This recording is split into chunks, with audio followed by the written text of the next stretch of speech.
In the beginning, there was no beginning. What? Oh, there's a beginning for you, there's a beginning for me, there's a beginning for creation. There is no beginning for God. There was never a time he wasn't. There will never be a time that he will not be.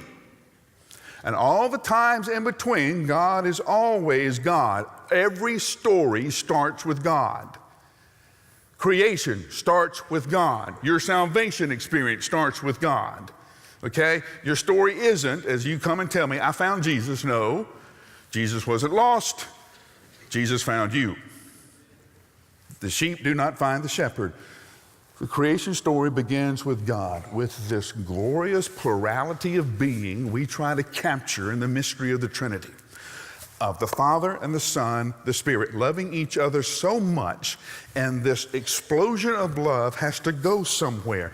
This love seeks an object, and out of that love that runs out of the Godhead becomes creation. The creation gives us a place to know God and to love God and be loved by God. God started all of this so that you and I would have a place. Why is there something and not nothing? Because God wanted there to be a place where he could love. It all begins with God, and it begins with nothing. Okay, I know it's nothing. I went to a lot of school for a lot of time, and they were always telling me, get rid of your Southern accent and quit dropping your G's.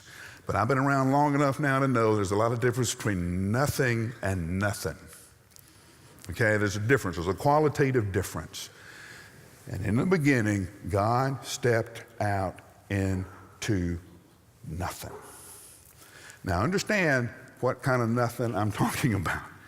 Most of the time when you and I think about nothing, we think that something used to be there and now it's gone, and that leaves us with nothing. Okay?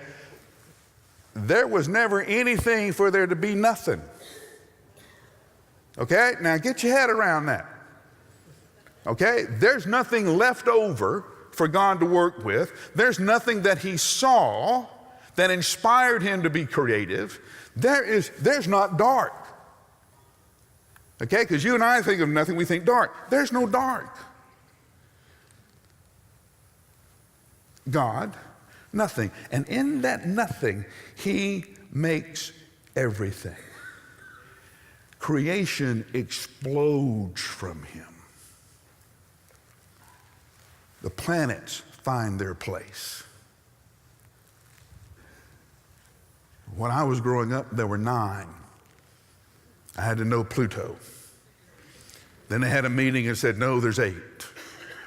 And I'm telling them, now you tell me. I could have done better in school if I hadn't had to remember all 9. But Pluto's way out there. And now we're finding out there's an entire group of planets the same size as Pluto hanging out there. Do you know if the world was closer to the sun, it would be Venus. If we were further away, it would be Mars.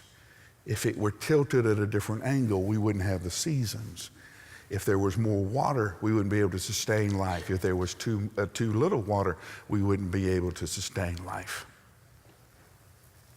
Carbon-based life forms, comes from stars. It's the only place it's made. When stars explode, the explosion shatters carbon throughout the universe. Now, how in the world did that end up all being you and me? Because God said so.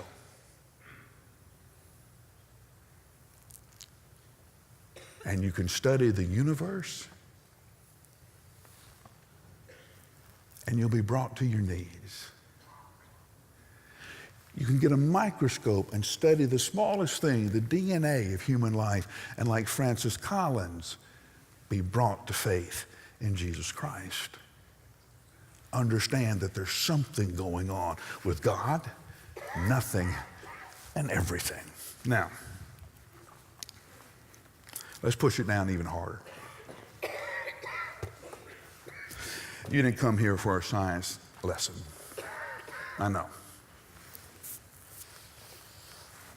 And honestly, if I were to sit down across the table with a cup of coffee with a lot of you, you will begin your story by saying, I'm nothing.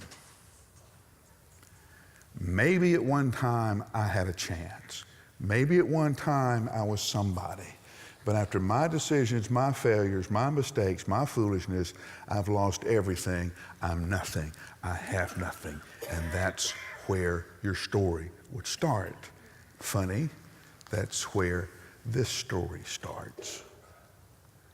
With God and nothing.